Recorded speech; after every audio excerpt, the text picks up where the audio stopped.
আল্লাহর ব্যাপারে নিরাশ হবেন না, তার দয়ার প্রতি আশা হারাবেন না।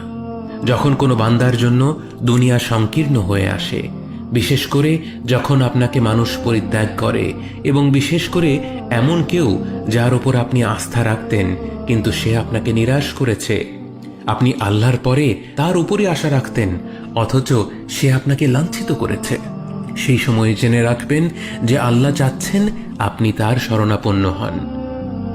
এই পৃথিবীর সবচেয়ে সুখী মানুষ হচ্ছে সে যে আল্লাহর দিকে তার মুখ ফেরায়। এই পৃথিবীর সবচেয়ে সুখী মানুষ সে যে আল্লাহর কাছে তার হৃদয় সমর্পণ করে। মনে রাখবেন যে আপনার একজন মালিক রয়েছেন যিনি আপনার প্রতি আপনার নিজের নফসের থেকেও দয়াবান, যিনি আপনাকে ভালোবাসেন এবং ভালোবাসেন যে আপনি তার কাছেই আশ্রয়ের জন্য ছুটে যান আর তাকেই আপনার দোয়ায় ডাকেন। জেনে রাখবেন যে একমাত্র আল্লাহর প্রতি দৃঢ় বিশ্বাসী আপনার জীবনের সংকীর্ণ